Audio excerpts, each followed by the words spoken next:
Yes, so welcome everyone to another stream. Today I have a special guest too, again.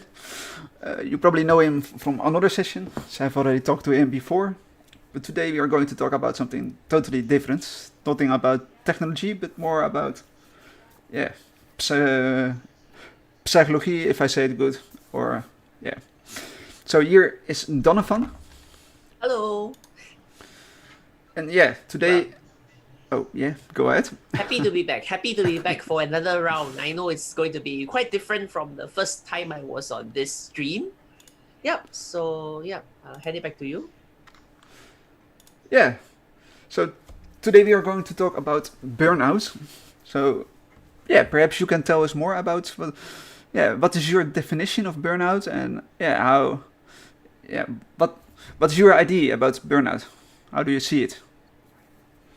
Okay, for me, I think I take a definition that's quite close to many others, whereby you feel like you just don't want to do things that you normally would do. Like for example, if you say you're burnt out at work, you know you just basically don't feel like doing it, and it's not a matter of a mood thing, like a mood swing, like oh that day you woke up on the wrong side of bed or something like that, but it's a bit more prolonged than that. Like for some people, they can say they don't feel like doing something for a whole month, right? And it is not just because of a fight with a boss or something, but rather it's a generally depressed state of mind, right? So now that I mentioned state of mind, I guess especially during the pandemic, I think quite a number of people would probably um, have been overworking, especially for our friends who are on the stream today, right? You probably do some sort of infosec work. Uh, you probably have more work than before, but in workplaces, what tends to bond people together is not always the work, but the other interactions that you have.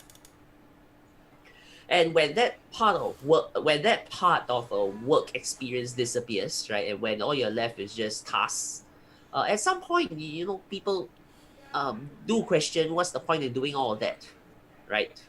Yeah, And when you don't see that motivation to do these routine tasks, right? That's also one possible way of getting burnt out by um, the work that we have. Mm. yeah, yeah. I think that's a great explanation of burnout, and yeah, you also mentioned the balance between work and life. Yeah, especially people in our field, the IT, the hacking world. Yeah, they always think that they need to keep learning, keep behind their computer for 7 days a week, no time for friends or family. Uh, yeah, what is your idea about that, and how do you keep that balance between learning, work, and Yes. social life, social friends? Yeah. So I think you mentioned some good points there, right? Like people in infosec, or maybe even I would like to just extend it to the software industries in general, tend to overwork, right? And in infosec especially, we tend to do that because when we first came into this, we came in with that starry-eye mindset that hacking is fun, right? And if it's fun, you will do something all the time. But fact of life is that if you do something often enough, right, to the point it becomes excessive, and there's a limit to even to anything good in life, right? It starts to become a problem.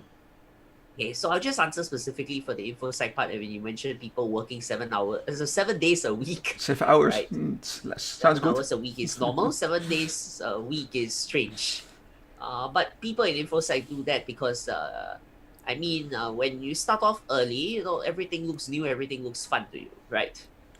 Yeah, And I'm sure we all have been in that stage of life before when we started our infosec journey.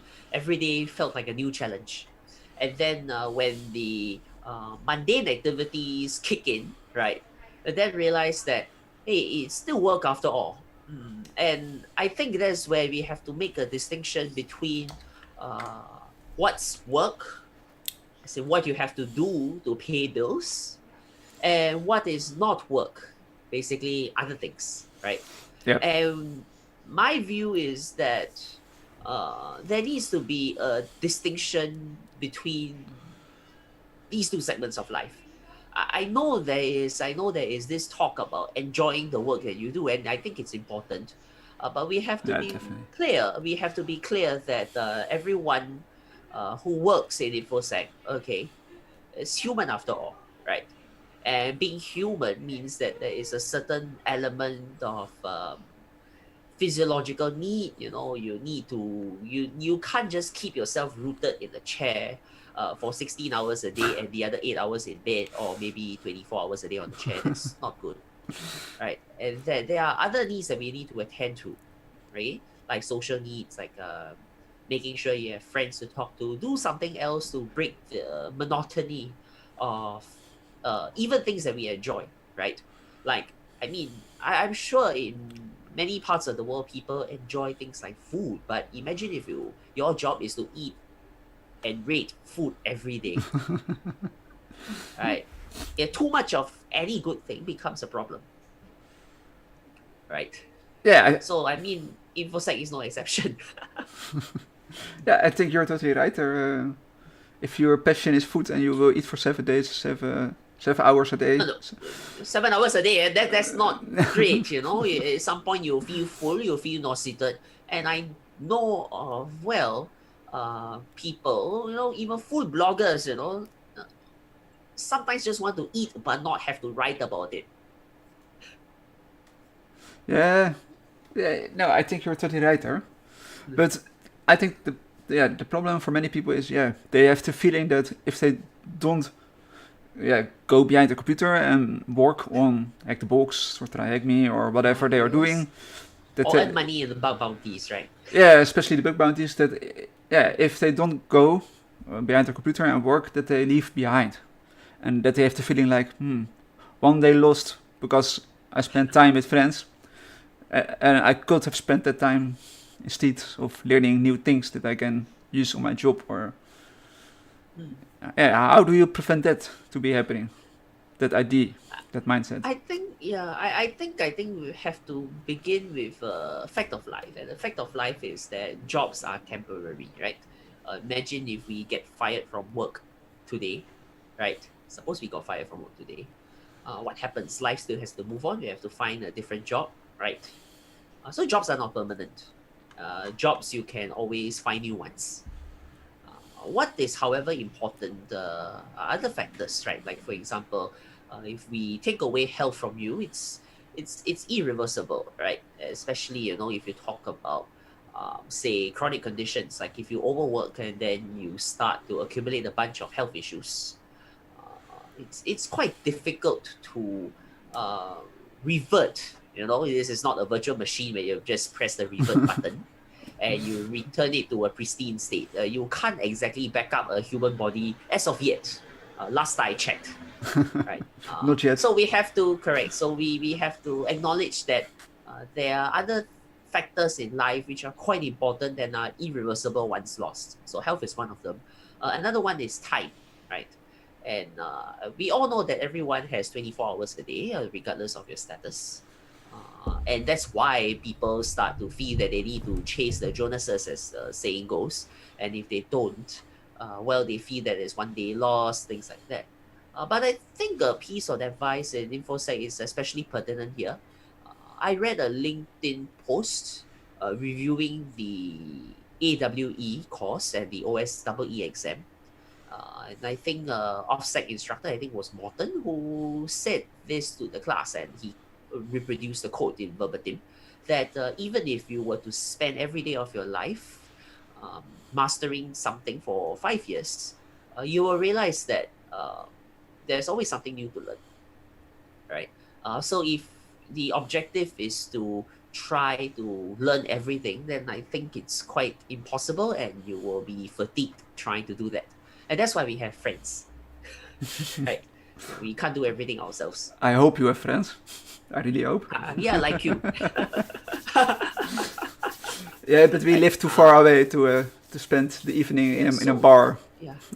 Yeah, so I mean, my point is that life is not about trying to compete to maximize every minute of time. It is quite miserable, in fact, if we over optimize that way. And often, at least for me personally, even doing nothing, it's a way to recover, right? Um, I mean, if we send machines for maintenance, why not humans too, right? Yeah, exactly that. Right. So we have to carve out time for ourselves. When we say for ourselves, it's not to do more bug bounties or more hack the box, but rather time where we can spend to reflect on life, or to do some things that you want to do to get out of um, the work state of mind, right? Yeah, It could be a hobby, could be exercise, could be a walk, could be a hike. I know during COVID people can't travel, but maybe even rediscovering your own neighborhood may give you a different perspective to um, well life, right? Right, it's like reconnecting with the physical world. And I think InfoSec people forget that there is a physical world out there. There are trees out there. It's not just about Active Directory forests, right? There are real physical forests. it's not like the Matrix that we are inside the computer world. I mean, sure. I mean, sure, hacking is fun, and I still think hacking is fun after 5 years in the industry. But life is not just about breaking another box. No, yeah. I think Right? the most problem with many people in this field is that they are always comparing their own uh, ability with others that are more. Yeah, how do you say it? That that people love to Yeah, compare them yeah. with People love to other people. compare.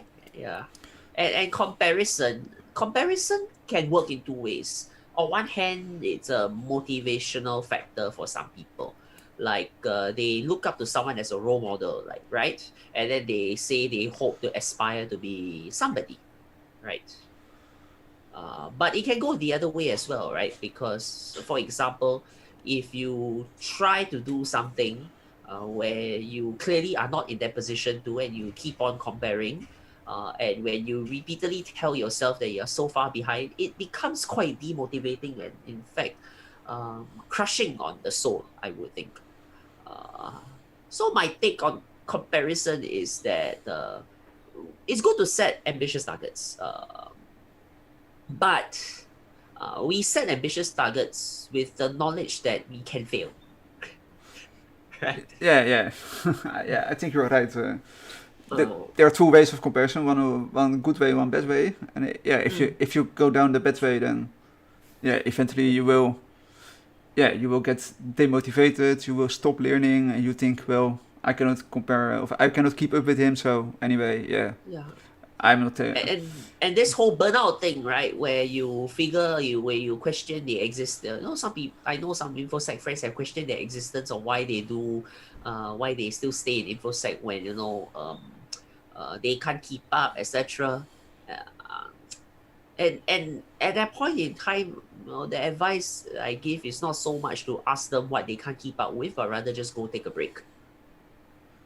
Yeah, yeah. For example, I have one rule, and that is my Sunday is always no screen day, no computer day, Mm. and so far it works great. To also have one day, no computers in front of me, just enjoying real trees, real Real rain. trees. Yes. Yes. Having a off-screen day helps. It's quite difficult now because of lots of remote work and remote communication. But if we can find some time to um, get ourselves detached from a screen, it helps. Right. So I'm sure at least one day of a week you reconnect with the physical world, which is good. Yeah, exactly. Yeah. I know someone, and there was a big, how do you say it? There was a big breach happening, and yeah, the person I'm talking about, she or he had to sleep on the office, because yeah, it was a real long yeah, how do you say it, a real long, yeah, big happening, big issue Yeah, for it the other was an company. emergency. It was an incident Yeah, yeah, it because was a of that. big incident, and she had to stay the entire night at work. It feels like sleeping at work.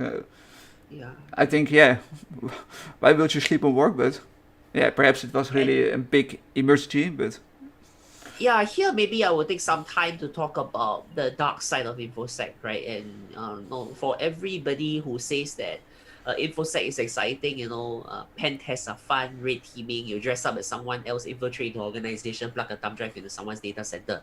Oh, really darn cool, right? But there's of course the side of infosec that is not so cool, right? yeah, Because of the work hours, for example, if you're an incident responder, you're essentially a fireman on standby, right? We don't know when fires will break out, but when they do, you have to be there. And shift work, right? For example, yeah, if you have friends who are SOC analysts, SOCs still need to be maintained by humans because humans still need to give, still need to do analysis on alerts and decide if they should take action on them or not. So there are people who work outside office hours. And shift work, standby work can all be quite draining on the body and mind. yeah, but And I was, it it came to my attention that in our field of work, cybersecurity, it has the most burnouts, I think, from all work fields out there. So yes, yeah. something in our work field Let me try to is wrong, I think. let me try to rationalize this, and I will mention a point that I mentioned earlier, right? Where many people who come into infosec come in with unbridled enthusiasm, right? They are starry-eyed. They come into infosec, saying that it's cool and fun, right? So there's a certain expectation there. This is quite anomalous, in fact, because if we look at some other industries, I mean, if you have friends who work in, say, accountancy, etc., and ask them why they ended up in accountancy or why they decided to be an investment banker, or maybe, even, say, working in project management. Uh, the first answer is usually not because of enthusiasm. I haven't heard of too many accountants who say they love their jobs. Okay, uh, and usually it is an expectation that it is a job that helps pay the bills, feed the family, and they make a distinction that that is not their passion. But in InfoSec is different because in InfoSec, many people start out with the expectation that InfoSec is quite fun. The work is fun, but we have to be careful, as I said, that Definition of fun. it's not so much about the definition of fun, but partitioning your time, right? And and moderating expectations. For every pen test, there's going to be the hacking, but there's also going to be the report writing, speaking to the customer, disputing with the customer, and agreeing on something to be documented eventually, right? And out of all these activities, right, the hacking is the fun one, but the rest of it is work. It's work that is valid. Someone needs to write the report. Someone needs to explain the report. But it's not what we paint the picture as when people first join InfoSec, right? In Hack the Box, you get your proof.txt file and then it's game over. You don't need to write the write-up on what you did. Well, you can make a write-up, of course, and place it on your website to Yes, put it on your yes. CV to let people to let companies see that you are working hard to get a job. But Yeah, but my point here is I think especially in InfoSec, because of a certain expectation and a certain image that the industry has, some young individuals get carried away by that impression, and then when they realize that uh, work can sometimes be quite mundane, someone has to write the reports after all, then they start asking whether this was what they signed up for, right? It's a question of expectation. And if you can't answer this question, uh, then you start to have an existential crisis. You start to feel that what you do wasn't what you expected, and then you have a mismatch of expectations, and you ask whether this was even the right field to be in after all, right? Yeah, yeah. Yeah, I know some people who are at the age of 15, 16, 17, and they already have OSED. Yes, yes. And yeah, I'm There are young thinking, people whoa, who are very accomplished. they are so young and already are pushing so hard to get the certifications. I'm thinking, yeah, shouldn't you should you not be better spending your time enjoying that you are young and not thinking about work? And but yeah, perhaps they really love hacking and yeah, they are going fully into it. But yeah, I think they will regret it later when they are old that they didn't do much when they are young, like going out with friends. Enjoying their time being young. That's what I'm saying. Instead of already thinking about 10 years ahead, like, okay, in 10 years I want to have all the certifications. So I have a job. I earn $10,000 monthly. Yeah. How do you think about that? Okay, so there are a few themes going on here. I shall break them up. One is the certificate chase, and I will answer that first because that's quite easy to answer. Uh, we know that in InfoSec today, the answer to certifications is still not resolved yet because there are so many different companies out there that offer certifications, right? You have Offensive Security, you have SANS, you have EC Council, you have ELEARN Security. The Cyber Mentor came up with his own certification, Pen Tester Academy does their own, etc. The long story cut short is that it's an alphabet soup going around in InfoSec now, and that when we have such an alphabet soup, we have to realize that we can't get everything. And even if we get everything, what's the actual outcome we want out of the alphabet soup, right? More So soup. for me, yeah, more soup perhaps, right? But I think you'll be in hot soup if all you do is to collect alphabets and not think about the deeper meaning behind that, right? For me, certifications are a learning journey, right? For example, let's talk about school, right? You go to school, you get a degree or a diploma or a vocational certificate, etc., right? Besides the fact that a certificate of this kind may be able to land you a job more effectively, uh, I think we have to ask ourselves: is there all to it? And I think we have to uh, ask ourselves about our mindset towards these certifications. So, in my view, if people take certifications for the purpose of learning, that's fine. And people learn at their own pace, and that's also fine. But if you are doing certifications because someone else has them, then it becomes a bit of a problem because at some point you will always find someone who has a longer line of certifications than you do, Yeah, but right? but And then so you will keep going, right? but then you are coming And then back to the point where and you then are what's the point? comparing. Like, yeah, you will compare, and then you get 20 certs. Well, what's the point, right? From what I know, okay, even from a practical point of view, okay, if you get a OSCP, that's fine. That typically lends you an interview at an entry level position these days, right? Uh, Maybe that will change. I don't know, but my point here is that okay. So if we start studying more and we obtain more certifications, would that necessarily help you more in your job? The letters themselves won't, but the knowledge will. Well, you also have the problem that people have the certifications, but they don't know what they are talking about. They, So they they are don't know what like, they're talking. yeah, they are cheating the exam, for example. So they ask solutions from other people who have those solutions from the exam, and yeah, then they pass the exam. Oh, great! Yes, I have OCP. Yes, I have the certification. But eventually, yeah, you don't know anything because you just cheated the exam.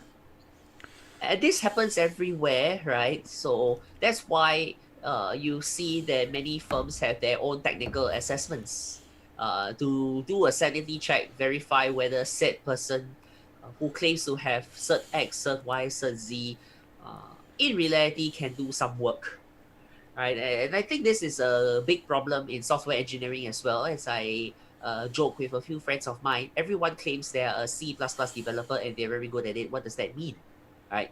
And the answer is we don't have an idea. So what do? We have to put them through tests, right? Which is why if you look at uh, the infosec sector, you look at the software engineering sector, you see that interviews now have become more complicated than other domains of work, right? You probably have to go through technical tests, and trust me, people also cheat on technical tests. So it's a problem that will always be a cat and mouse game, right? I tell you what I Yeah. mean by this. I know many firms do use OWASP juice shot as a technical test because I've seen it in at least 2 interviews already. In fact, it was hilarious. One person even asked me to go install that box as part of the technical test. Yeah, I'm not kidding. Right, then if you search the internet for answers to this, I'm sure you can find them. Yeah, there are plenty of Yes, there, walkthroughs. there are plenty of walkthroughs, right, for Overwatch to shop. So my point here is that it's a cat and mouse game, and frankly speaking, the only solution here is not going to be something that only one party does all the work and everyone else neglects it. So I think the certification providers know this, so they have proctored exams. They change the exam boxes ever so often. Of course, they don't tell you when they change it, right? But they do change them so that people who may have answer keys to previous exams, even if they leak it out, um, won't be valid anymore. Um, and of course, from time to time, you also have like firms that come up to say, you are allowed to, your employers can, check with us whether a certificate is valid, blah, blah, blah, etc. But it's going to be an endemic problem. People are going to be going around. You have new folks who come up to say, hey, this certification body doesn't really check through this. And it's true because no one has enough time to check everyone. Will be really. It's tiring, Yeah.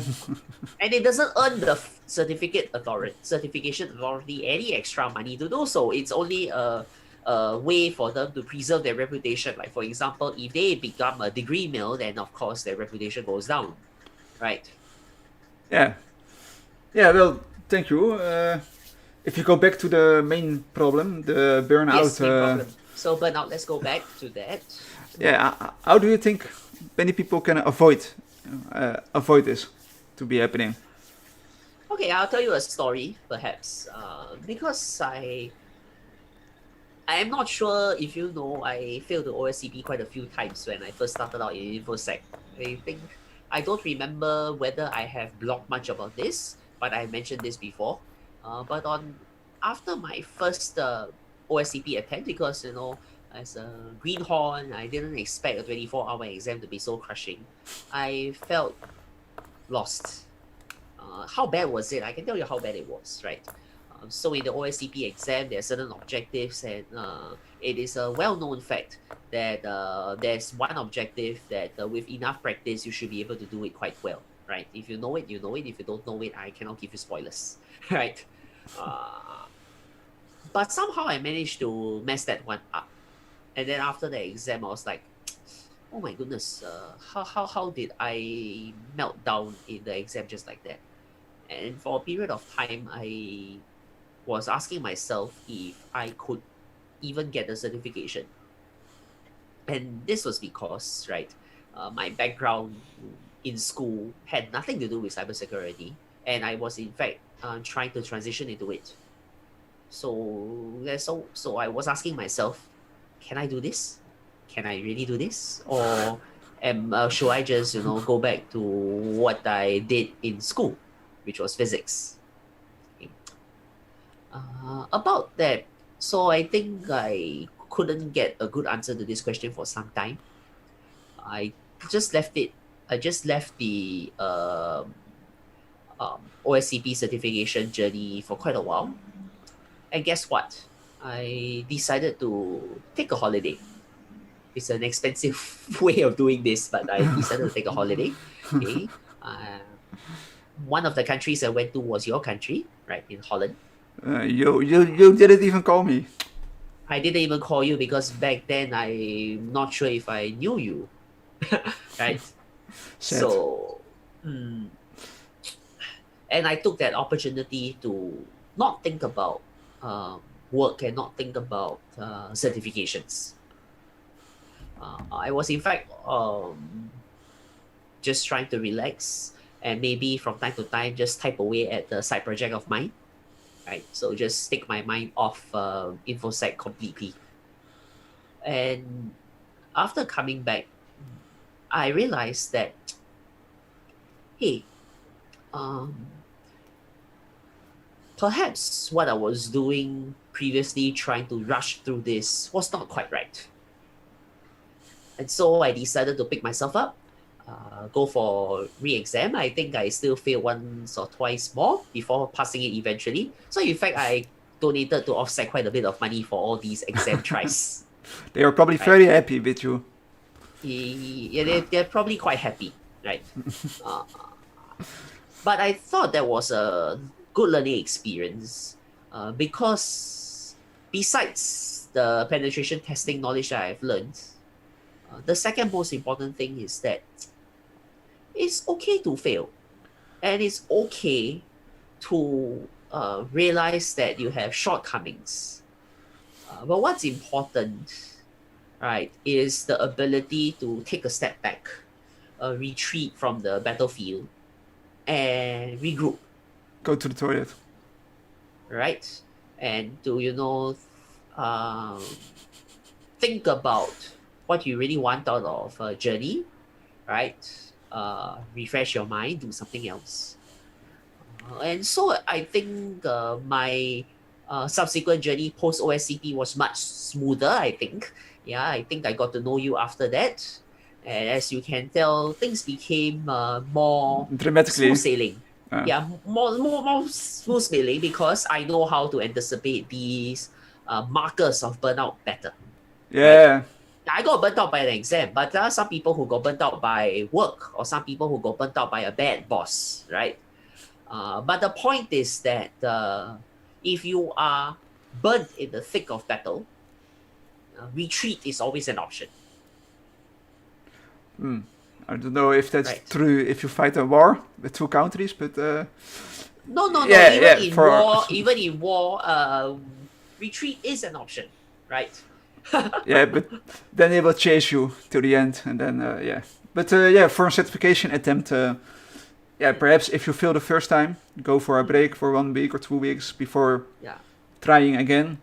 Give your Yes. brains, yeah, your brains are also muscles, Yes. and yeah, if you go to the gym, then you also will take some rest time before you Yeah. will Exactly. hit Go. the same muscles again, and your brains are no different. They are also muscles, so yeah, they need to Yes. Exactly. give the proper rest too. Correct. Retreat. Regroup. Right. Do what you do normally to recover. Like also, if you have an exercise regime, make sure you keep at it. If you like to hike, go for it. I mean, this should be part of this should be part of a routine. But there's some people who forget about a routine when they are in the thick of things, right? Yeah, they work for like 10, 12 hours a day, and then yeah, they forget to yeah Yeah. to stop working and think of like tomorrow I will continue working. Now it's time to go to the gym to get some rest, or now's the time to go with my wife, watch a movie, or go for a Yes, walk. correct. Exactly. As I mentioned, jobs are temporary, and you can always continue work tomorrow. But if you have loved ones, they may not be, they may not be there forever, but they are going to be, they are people whom you care about, so you should spend time with them, Yeah, definitely right? agree with that. So, mm. So for the last couple of minutes that we have, uh, yeah, do you have any tips or advice for people who are close to a burnout perhaps or watching right now, and yeah, they have the Okay. same problem? Yes. I would just give some general suggestions first, right? And I will take the opportunity to talk a bit about physical health at the same time. Because people's so one thing we must acknowledge is that our mental state of mind, right, is actually correlated to our physical state of mind. And in fact, if you ask a doctor what are some things you can do to make yourself feel better, well, some doctors will tell you just go exercise, right? And there is physiological basis for this. I will not go through the whole science about the hormonal, effects that happen when you do exercise, etc. But my point is that we should take our mental state of mind and look at it like how we look at it from our physical state of mind as well. Like if we feel the need to keep fit, right? Don't grow too big in size, right? And to stay alert, we come up with an exercise regime, right? And we eat well, correct? Yeah, So correspondingly, if we want to be mentally well, first we need to know that what we do for our physical health will affect our mental health as well. Like for example, if you don't eat right, certain effects happen. Like if you eat lots of sugar, you get sugar highs, sure, and then you crash later. And that's not really worth it because you can't exactly last very long like that, right? And if you don't exercise, you feel lethargic. You tend to feel that your mental sharpness is not there. So physical activity like exercise is important, eating well is important. But I thought I'll also spend some time to talk about mental health habits as well. It's important to build resilience in our mental capacity. And when we talk about resilience, we can once again split it into two areas, right? One, of course, is a certain set of habits that we do to deal with stress, right? Because if you talk about infosec can be very stressful. If you cannot get a shell, you scratch your head and then you bang your head over why you can't do certain things, correct? So it's important to have some habits, to regularly take a break from stressful activities, right? So of course you can tie this up with your physical activities like exercise and stuff like that. But I know some people prefer other kinds of activities to de-stress. So many people in InfoSec play games, right? And if it helps you, go ahead. What kind of games I will not dictate because I um, am not the Chinese government, so I'm not going to dictate that kids under the age of 18 can only play games for 3 hours a week. But do something that works for you. So if you like games to just slow your mind down and just take stress off, go for it. It is something simple like Tetris also works, right? So you don't actually need to go and compare games. If you are not going to be, if I tell you is not worth it comparing certifications, you shouldn't also go and try to compare games. Okay, so find something that works. Okay, so that's one angle, trying to come up with habits and activities to help manage stress levels. On the other perspective, I think there's also the social element. And when you mention about friends, it's important to have friends whom you can talk to. And the reason is because at some point, every one of us, like it or not, will have moments where we feel mentally strained. And if you don't manage this properly, this can lead to worse conditions and worse outcomes, yeah, right? exactly. And I was in fact sharing this with some of my other friends and viewers on my other side project, which is also a live stream You're called talking Very Clear about Cuts. the C++ Yes. friends? What? I'm not talking about non-infosec friends, right? So I mentioned that there, I think we had a clinician as a guest, and we said that we all know that mental health issues are going to become a bigger problem going forward because life is just going to get vaster. And we don't have that many number of psychiatrists and psychologists to go around. But what we can do, right, is to support ourselves, make sure you keep in touch with friends, and especially friends that you trust, and be more open about sharing uh, your state of mind with your close friends. Like, it is okay to communicate that you're feeling down. It is okay to say you have a bad day. just as we do in physical health, we tell our friends sometimes we can't partake in activities because maybe I have a fever, I shouldn't go turn up for an activity, right? Or that hey, I had a headache. So why not normalize the conversation from the mental health domain as well? If you say you're not feeling very mentally great today, because you feel too stressed, well, maybe you just communicate this. And the reason why you do that is so that you have a network of people that can look out for one another, right? So in Yeah. case someone says that they have been stressed for 3 months in a row, then that is a bit of a warning sign that all may not be well. Then it's probably a good time to follow up what happened, right? Because stress is normal in short bursts, right? Because people will feel project deadlines, etc. So if you feel stressed for a week or two, that's fine, and the body tends to be able to recover from that somewhat okay. But if you keep a heightened stress period for too long, right, um, it becomes a problem for two reasons. One, your body thinks it's normal, and that's not good.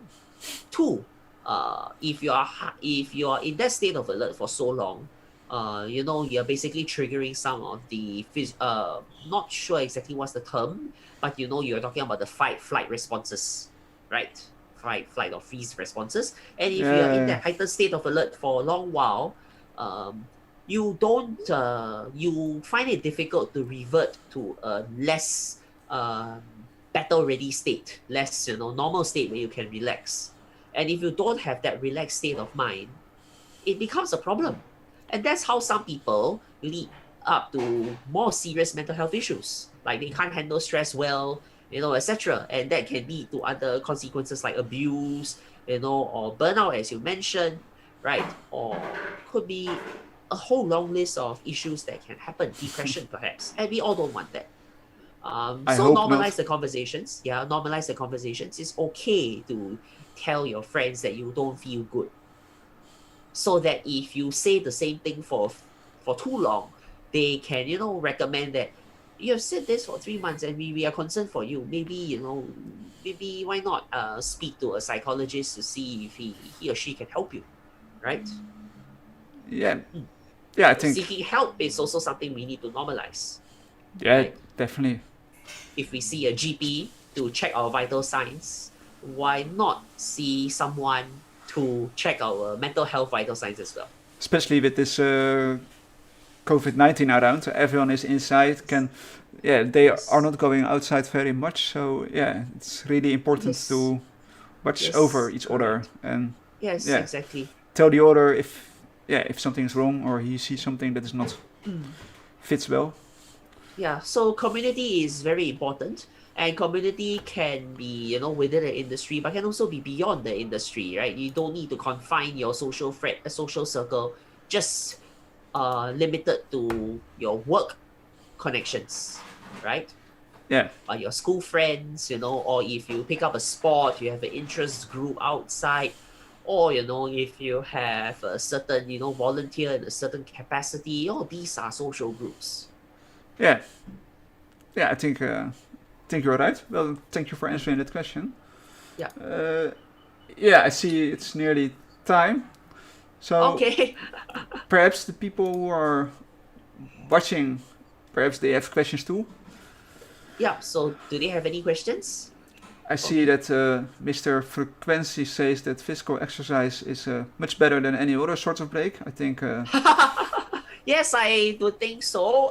Please exercise regularly because it gives you both physical and mental health benefits, and also and especially it is if you play a sport, it helps. That bit of friendly competitive spirit sometimes helps as well. But if you don't like that, there are also individual sports you can choose, right? Or even just running if you like to uh, run and explore new neighborhoods. Running, cycling also works. Physical exercise is fantastic in my view. Everyone should try to get some exercise, and I confess I think I need to do more of that as well. yeah, I am already exercising 6 times a week, so I think 6 times a week. more Wow. than enough for me. Uh, yeah, I don't see any questions so far, so I think Okay. there are no questions. Someone says that it is indeed. Oh wait, I do struggle with a lot of imposter syndrome, which I believe many here does. Any suggestions to Okay. help out with that? Okay. Okay, quick answer to the question because we kind of covered that a little bit just now when I mentioned the comment about in the OSEE review, right? About I think it was Morton who said that even if you spend every day of your life mastering something for 5 years, you realize that there's still something to learn, right? To answer that point about imposter syndrome, okay, I'll take it from two angles once again. First, uh, there is no way you can claim you're going to be a perfect um, infosec professional. There's no such thing. Okay, so um, if you know you are good at something and you know you can explain it or you can do it, then you're good enough, right? So the first thing here is to deal with imposter syndrome, as we kind of mentioned already. Don't keep on trying to compare with other people. It doesn't help, and because you'll always be able to find someone who is better than you in some area, Yeah. right? And the second perspective I will take with respect to imposter syndrome is, I think it's also it's a real problem because we see many posts on LinkedIn, of people advertising their own Yeah, their victories, right? certification, Certifications or bounties, achievements. achievements or proof of concept or some complicated XSS vector, XSS kind of string, right? And then you wonder how on earth they did all of that. The truth behind that is almost all of these posts are icebergs. Because what we see, it's only the little bit that is the eventual outcome, which is that of success. Behind all of that is plenty of failures that are normally not documented very well. Because number one, they don't get you very much likes on LinkedIn, and hence you won't get your post bumped, right? It's a social media optimization thing, and so my take here is to view these posts with the context that behind every success, there There's was 100 there are failures. many more failures that happened. There was much more preparation that went into things, failures, heartaches, mind twisting moments, days where you felt you couldn't do anything. Maybe they themselves also suffer from imposter syndrome when they felt they couldn't do something, right? Yeah. My point here is that LinkedIn posts tend to be overly positive, and and one way you can deal with imposter syndrome is to take these posts in context. So what people tend to post is the result, but often the process is not documented. But we all go through the process, and so it is normal to feel like we are not good, and that's okay, because You cannot be the most best. people, number one, you cannot be the best, and number two, it is normal in any journey, to feel you're not good enough. Well, thank you for answering that question. And I don't see any more questions, so I think we are wrapping it up. As I can All right. see. Yeah, someone says it is very interesting topic. Thank you. It is indeed very interesting, as many people undergoes this. Let's give them 5 seconds, and then we're going 5 to seconds. wrap All it right, up. sure. Yeah, Mr. Frequency says thanks for the answer you gave. Yeah, so I think this was the session for today. So I want to thank Mr. Donovan for being here and want to talk about this burnout topic. As many people have probably experienced it. I hope not, but Thank you so much for hosting me. yeah, you're welcome. I think it's an important topic, and I think especially in technical domains, people don't talk about this often enough. So if more people were to talk about this, I think it will be great for all of us. Yeah, we definitely need to pay more attention to this burnout, as it seems many people in our field somehow gets it. So something in our field of way of working can be optimized, I think. But yeah, let's see how the future will come. So I want to thank all the viewers for being here, for watching us. I hope you too enjoyed it, and hope you all learned something. Go exercise right now after this talk.